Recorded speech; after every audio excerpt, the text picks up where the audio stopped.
Hey, it is Pastor Billy waking up today. It's a brand new day, and today in the Being Challenge, we are on day 11, which is focusing on the sneaky enemy of individualism. So actually, I was reading this with my son this morning. He's 8 years old, soon to be 9, coming up in December anyway. And, I was just like, hey, bud, what do you think individualism is? And he's like, about an individual? So I'm like, really good, man, that's deep. And we got to talking about it and just talking more about what that really means and how it compares. And one thing that we kind of hear in the Being Challenged today is how the American dream sometimes can be distorted whenever it's fully lived out in individualism. Where it talks about, just work hard, sacrifice, and you'll succeed. You'll obtain success, wealth, and you'll just be happy.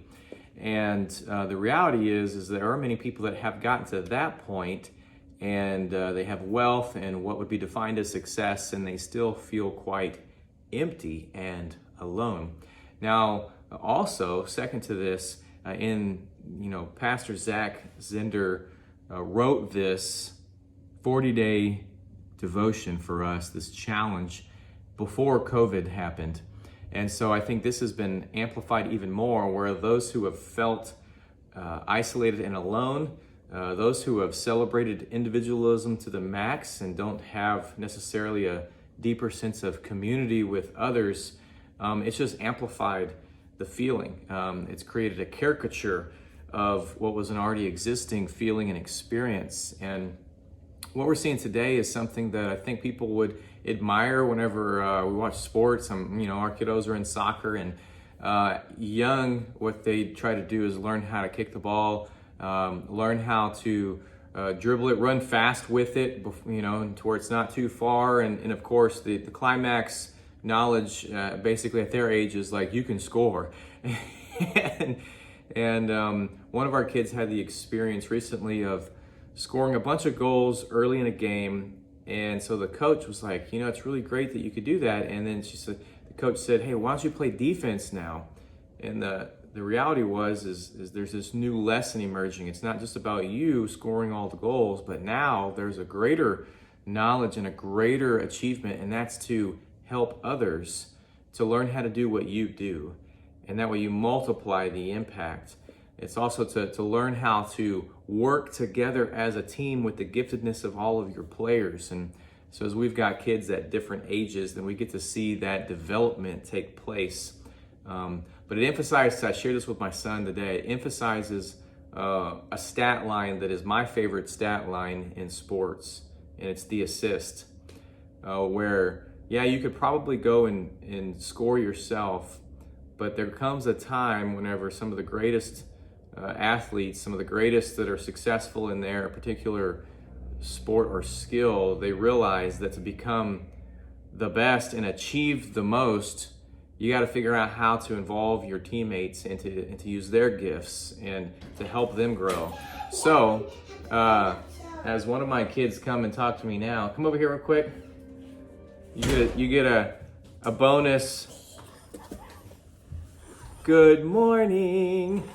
Okay, I'll be right back in a second. So as we live in this in community, right, this is community, and try to discover what it looks like to appreciate each other's giftedness and to not try to go at it alone. The first steps to that is to learn each other, to spend enough time with each other in community, to be able to learn each other's life context, the gifts and the weaknesses that we have as individuals, and really what we then can offer to each other in community. So our challenge today is simply to do that. We've been thinking about the people in our lives. We've been trying to assess who excels in following Jesus well. And at this point, it's time to start engaging in relationship. And so, even COVID-19, small groups outside, however you feel like you can achieve it, the challenge is to say, get together with somebody, whether one person or a few people, maybe gathered around a fire pit in the backyard, or a cup of hot coffee on the front porch, or whatever it is. Start developing and growing in community, not just for a day, but maybe pick some people in your community that you know it can become a pattern. And there could be some real power in that depth of relationship. We're wrestling with that too as the Newells. And so I look forward to seeing what God continues to do through those relationships that he is kindling even now. In the meantime, God's richest blessings to you today as you live out your life with the people that he has placed in front of you each day. May you share the very forgiveness and love that God has lavishly poured upon you with those that he places in your life. God's peace to you today.